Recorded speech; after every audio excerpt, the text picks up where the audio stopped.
early on, I found out that you could leverage into deals and you could do creative structures. And so that's kind of the way my brain works. I take a more artistic approach to real estate than some. I'm not very scientific, but I understand people. And that's kind of how I look at real estate, as a people business, not really a building business. I really started with nothing. I was on unemployment when I got my broker's license, and I had a nest egg of about 10 grand. So that's where it all started from. Right now, I would say that as a general rule of thumb, owners are not very happy. And like you mentioned, management is a thankless job. So when things don't go as planned, it's not really the market's fault, it's the manager's fault. I'm not smart enough to time the market, but if I were, this would be the best buyer's market that I've ever seen. This is the time to get in. Welcome back to Lifetime Cash Flow Through Real Estate Investing. I'm Rod Khalifa, and I'm thrilled you're here. I've got a very interesting gentleman on today. His name's Gabe Johansen, and he's the president of SMI Real Estate, and he's in, a whole bunch of doors. I think well over 1,000 doors, 1,400 plus doors, and he's got a very unique story. And he's up in the Pacific Northwest, and we're going to have some fun today. Welcome to the show, Gabe. Thanks for having me on, Rod. It's a pleasure. Thank you. Yeah, why don't you tell your story? It's very interesting. As I was reading your bio, I was very intrigued. So I'd love to hear it from your mouth. Sure, yeah. My professional career started at age 14 on my dad's car lot. My dad was a car dealer. So I spent 20 years in the car business. I saw that you interviewed Grant Cardone recently. Grant was one of my heroes, and actually I was Cardone certified in the car business. He has a sales training system that I went through.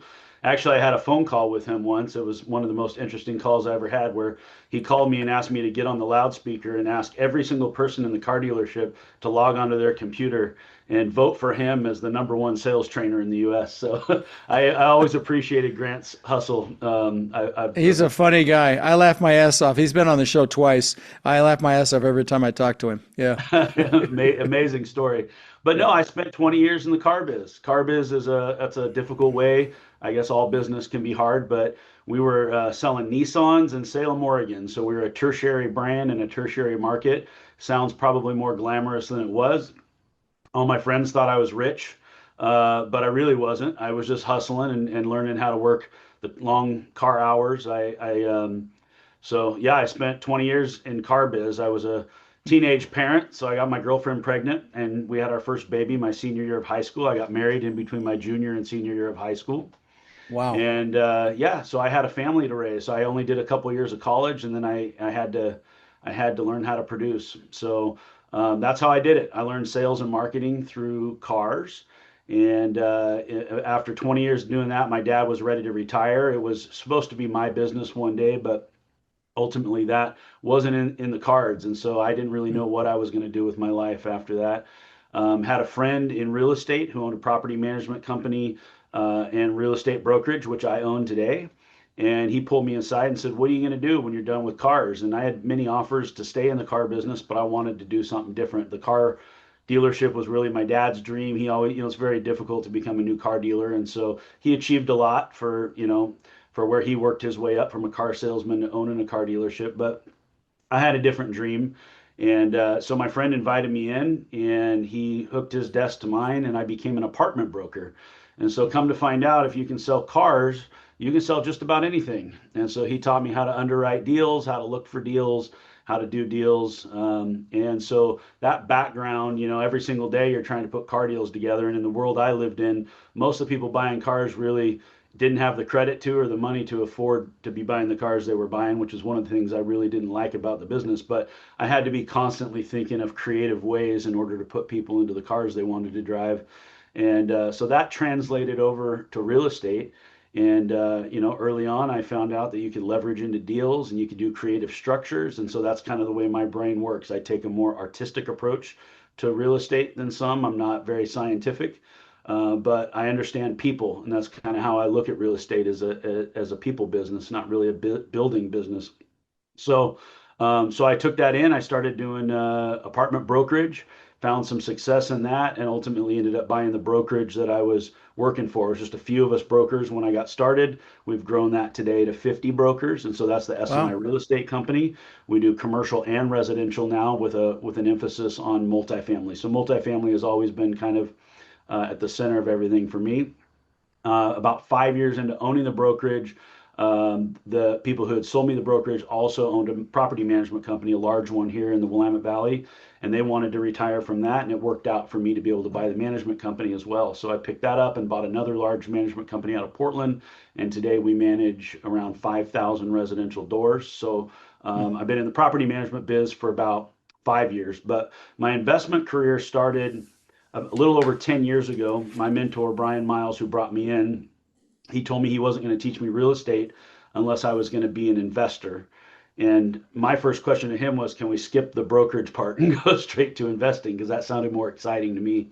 And he said, no, I think you really gotta learn how to find the deals, win the deals, so on and so forth, and learn how to value deals and turn over stones. So I think that was really good advice. I think to anybody out there listening that wants to learn how to be successful, I would highly recommend if you're very young to go sell cars for a couple of years because Sell you'll just anything, honestly, sell anything. right? Yeah. Yeah. Go get your teeth kicked in, learn how the world Hmm. works. I think that's a good way to do it. But as soon as you've had that experience, get out as soon as possible and get into real estate. And the Yeah. sooner you can buy buildings, the better. So own them. I'm sure you teach the same thing. Hallelujah. My hands are to the sky right now. Hallelujah. No, I I think we're absolutely kindred agree. spirits in that. Oh, I don't yeah. have a conversation without telling people they need to own more real estate. So Oh, I will. that's the background. It took me a few years to find my first deal, and I started buying just before I turned 40, and I just turned 50 on the 11th of this month. So I've been a little over 10 years in investing, but really just fell in love with the idea of owning buildings and understood the value of holding hard assets. And I love the idea that you could leverage in, learn some new structures and ways to buy real estate with not a lot of money because I really started with nothing. I was on unemployment when I got my broker's license, and I had a nest egg of about 10 grand. So that's where it all started from. But yeah, I worked my way up and ended up owning the brokerage, ended up owning the management company. And then from there, we've expanded now into syndication. We do like a kind of a 721 UPREIT. We have SMI fund management where we allow people to contribute their real estate into our fund for exchange of shares of our portfolio. And then we also have a vertically integrated company called Stack Asset Group where it's separate from the SMI companies, but SMI is closely related because that's kind of the management arm of everything. So we do ground up development, we do heavy value add, and so much like I'm sure a lot of your guests, I'm playing in the Mhm. multifamily space. We're looking right now, we're in the West Coast, so we're an equity market. We buy for the equity pops. We try to get some cash flow, but it's a lot harder to get that cash flow here, as you know, than it is in the middle states. So we play the equity game out here on the West Coast, or at least in Oregon, we are. Yeah, that's scary to me. I'll be honest. That scares the shit out of me. I'm all about cash flow. I Yeah, know, I've heard I'm that. all about cash flow. Yeah, my the subtitle of my book is called "The New Rules of Real Estate Investing," i.e., the new rules focus on freaking cash flow. Because Cash flow. I talk about losing $50 million, and it was a lack of cash flow that caused that to happen. So property management, that is a thankless job. Let me tell you, nobody calls you when they're happy. The owners don't call you. I've owned a management company for decades. They don't call you when they're happy. Their owners don't call you when they're happy, and the tenants sure as hell don't call you when they're happy. That's But right. uh, but and you get burnout. I think with your managers from time to time. They can't do it forever. It takes a But special personality to want to be in property management. yeah. Luckily, Thank you. I So think it so was good for me. I started at the top of property management. If I had to start and work my way up from the ground up, yeah, I'm not sure I could have done that. you wouldn't have make it. Yeah. But all your assets then are in your backyard then. So you manage your own assets. Yeah, for the most part, we are a little Okay. bit. I own in the North Coast and down into Roseburg and some other spots, and some of those we do use other management companies for. But I see. a I lot see. of the assets that we own are managed by SMI. Yeah, Oh, that's nice. That's awesome. So you're doing some ground up development. What are you building? apartments. Oh, Woody apartments. walk Okay. up, 3-story stuff. We Okay. completed a 66 unit last year in Astoria, right on the water. Beautiful project. We're just Oh. getting ready to deliver another 66 in Seaside, which is a neighboring town to Astoria. We built 60 last year or actually at the beginning of this year, we finished it down in Lebanon, Oregon. Hmm. So yeah, just smaller stuff like that. Hmm. We plan to go bigger as we get bigger, but for now, that's kind of the sweet spot for us in that kind of 60 unit How, range. how do you put are those syndications? Do you do those one-off syndications, or how do you Mostly do those? syndication. The one in Okay. Astoria is just a partner and I that own it. There's a couple partners Nice. that own that one. The other ones we've raised capital on. Yeah. Uh-huh. Nice, nice. And are you sticking with multifamily, or you have any interest in any other asset classes? We do some. I have some retail, Oh, okay. one storage complex. We've looked at doing some more storage, a little bit of office, but I'm not super hot on office. That's Mm. just sort of in some of our mixed use buildings office. You can get some pretty sweet deals out there right now in office, but that's a scary game, especially in our market. You know what the occupancy is right now? I did a Facebook Live on this, and I mean, like San Francisco, forget it. I mean, it's like I'm trying to think. It's maybe like in the 60% occupied. But Yeah, even cities like Austin, Texas, Phoenix, what was the other city? Oh God, Atlanta. They're all like 70% occupied. I mean, it's crazy.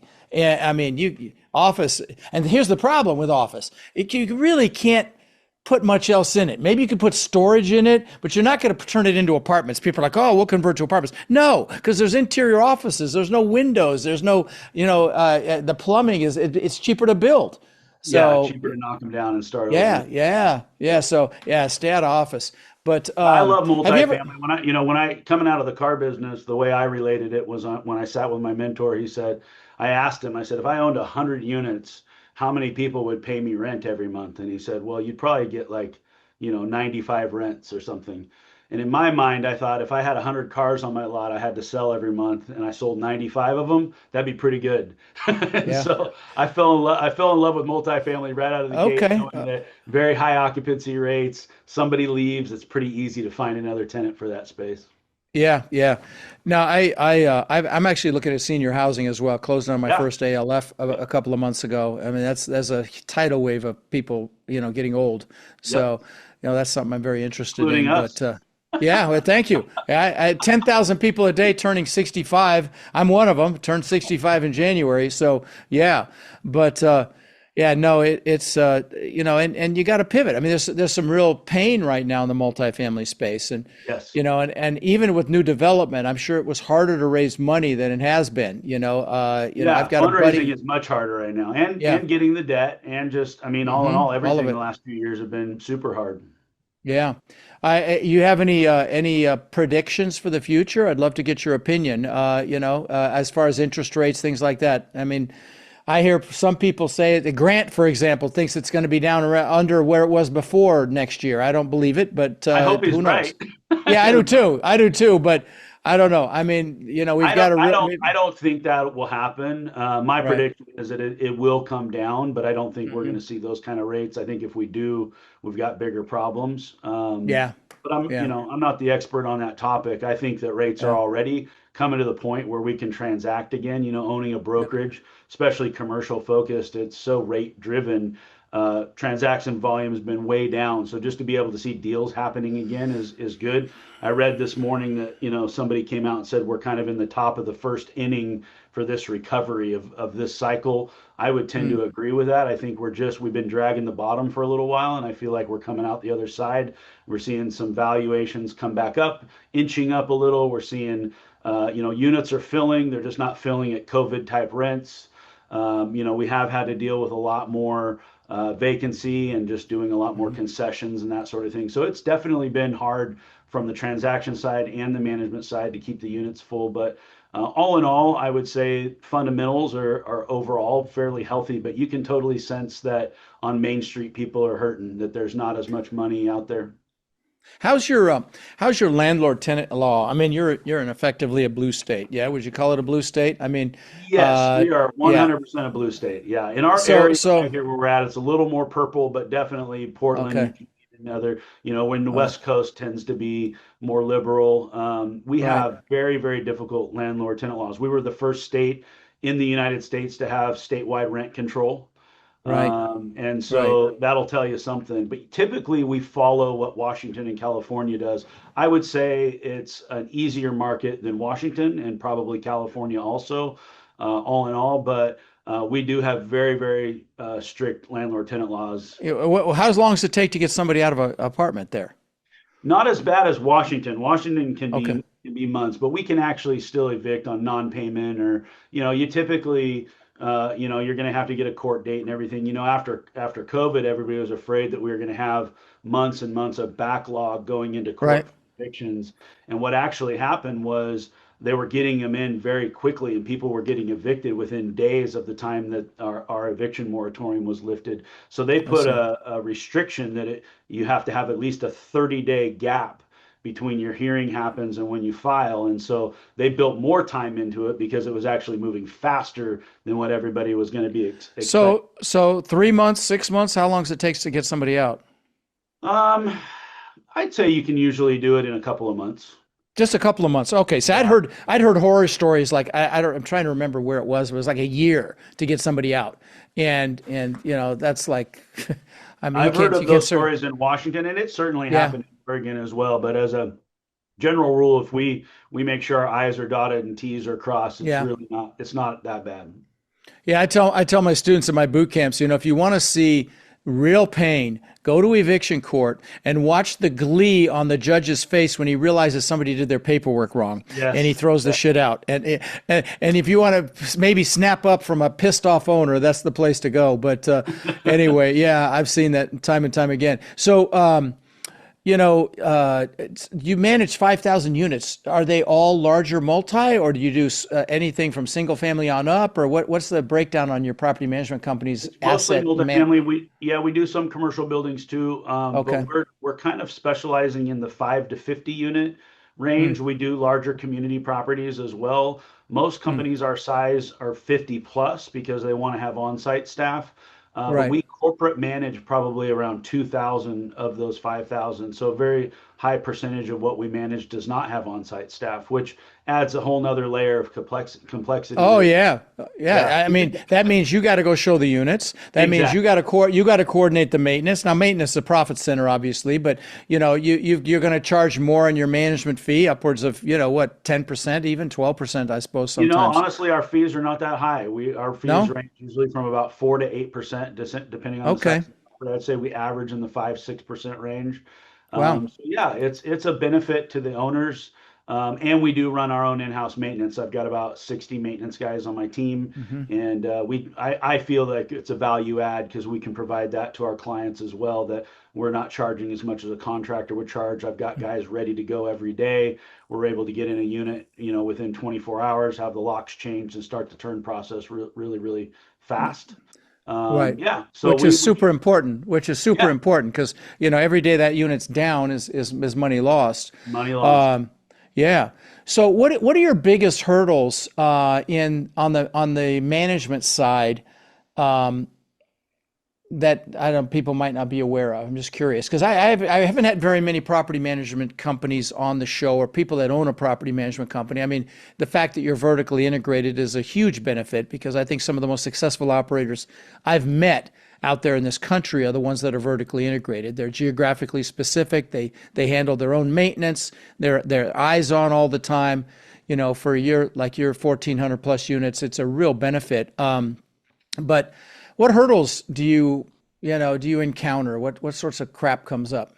Right now I would say that as a general rule of thumb, owners are not very happy. And like you Mm, mentioned, management is a yeah. thankless job. So when things don't go as planned, it's not really the market's fault, it's the manager's fault. And Right, right, right, when right. you get a big check, they were very, very smart to invest and they got a big check. When that check gets smaller, that's our fault. So I would say that as a general rule, and we talked about this a lot during COVID, is between the supply chain issues and not being able to get units out of the ground, and having very, very low vacancy. We were running probably sub 1%.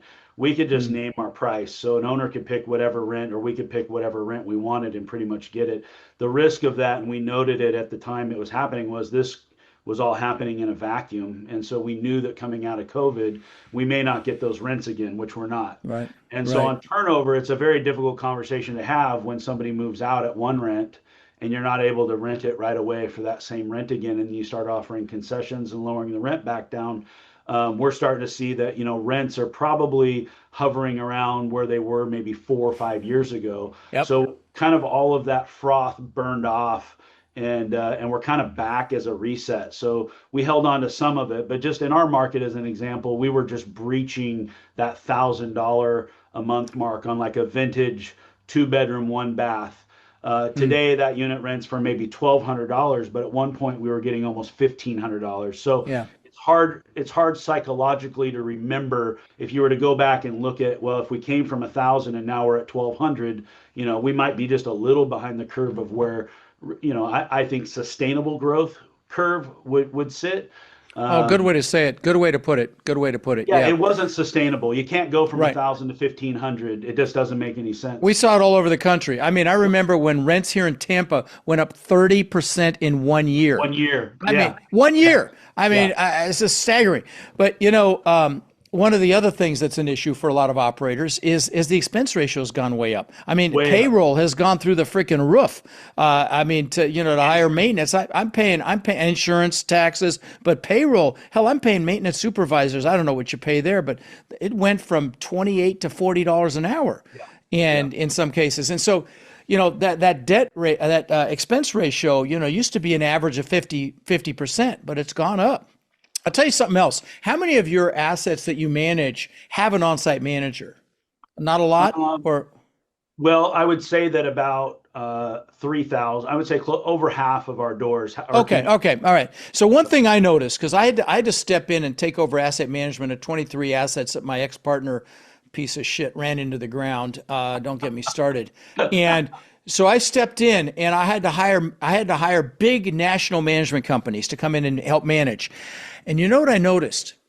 The assets that did well had a good on-site manager. It Yeah. didn't manage it absolutely didn't matter what the management company was like. Now they also got good regional support from a regional manager, Yeah. but it literally the difference between an asset that did well and didn't was the on-site manager and getting support from a regional. It was more important that I don't care. I had the seventh largest management company that massively shit the bed. And I mean, I could tell you stories. I'm suing another management company right now, literally signed the freaking engagement letter. Guys doing it for contingency just because it's such a blatant thing.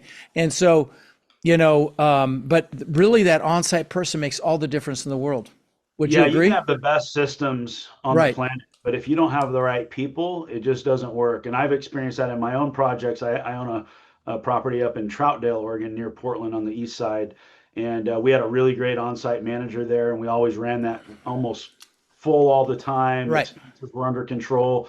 And you just think in your mind as an owner that, this project is just, it's a winner. It's always going to be a Right. winner. And we lost that on-site and it immediately just went downhill. We started Yep. having more Yep. vacancy, our costs went. I mean, it's just literally one person, and you All think right. this person, they're not even making that much money, but like that one person who's making, 50, 60 grand a year or whatever they're making is a make or break to that project. That's the one thing I just wanted to, and you're in agreement, obviously, with that story you just shared. It was really eye opening for me to see that the relevance of that. It didn't matter how impressive the management company was, or how big they were, or their supposed training program, or whatever. It was all about, every business is nothing but systems and people, right? Yep. And you get the systems right, which obviously in the management business you've got to have great systems, but the people is probably the hardest piece.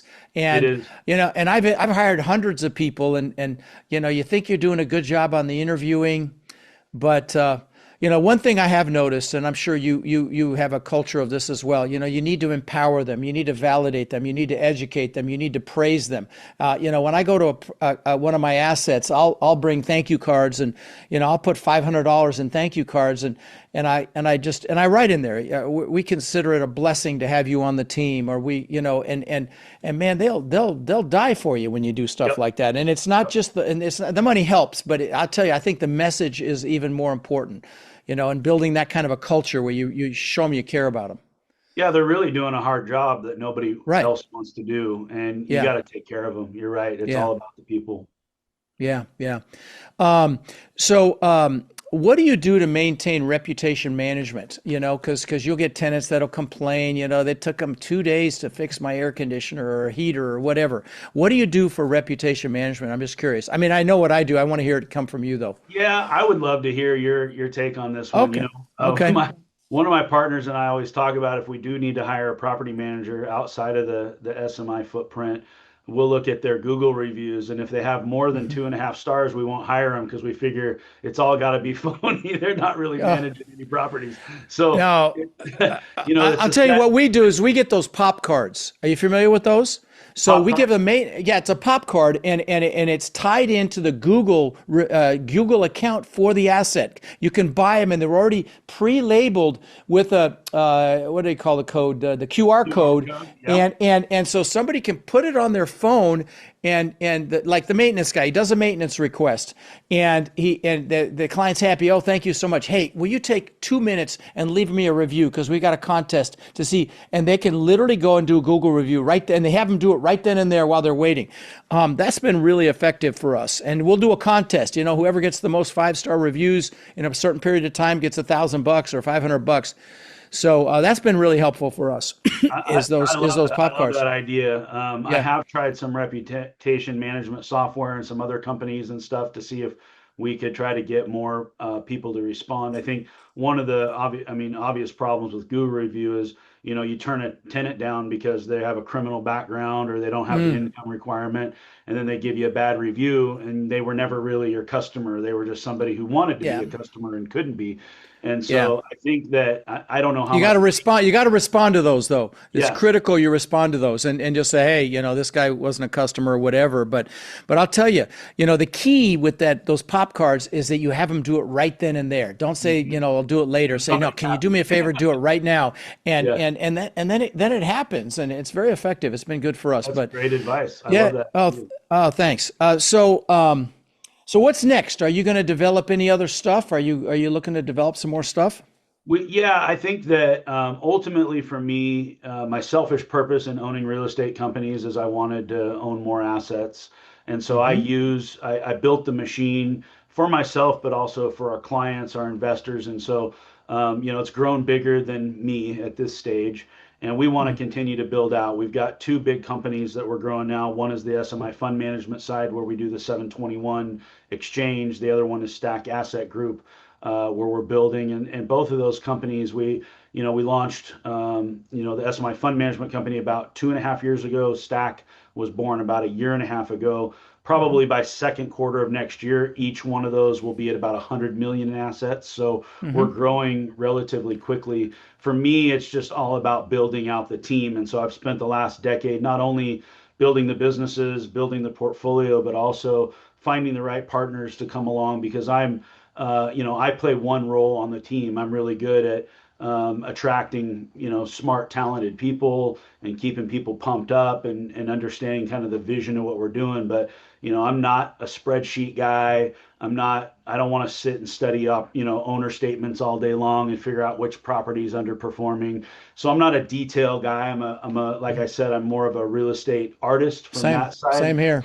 Yeah. I want to go out and get more buildings. And so anyway, building those teams out has been critical. Now that we have them built, we have a number of different ways that we can go into deals. We feel like we've got a lot of different strategies, and we can syndicate. We can, one of our favorite models that we like to use is keeping a seller in a deal. So whether that's in his debt or in his equity, that's kind of the 721 exchange, is keeping their equity at work. And there are other ways that my first part of my portfolio, when I didn't have a lot of money, I had to figure out how to do seller carries, and you're borrowing the down payment, you're doing all these things. And we learned early on that one of the best people to go to when you're looking for a partner, or you're looking for a debt partner, is the seller. Sure. And so different structures to where we might be able to get bank financing, have the seller also carry a note or something, so that we can leverage into a deal. Yeah, or just be part of your LLC. Just literally stay in as a Exactly. GP in the deal, and it minimizes how much money you've got to come up with, and enhances the returns for the money you do bring into the deal. It's a home Exactly. run all the way. I mean, it's very similar to going out and finding a piece of land that's owned free and clear, and telling the seller, hey, we're going to develop this, and we'll keep you in it, and we'll split the profit, and blah blah blah, and it minimizes or sometimes even eliminates you putting money in some cases. And no, it's a great strategy, and there's a lot more of that happening right now with the current economic environment. There's incredible deals out there right now.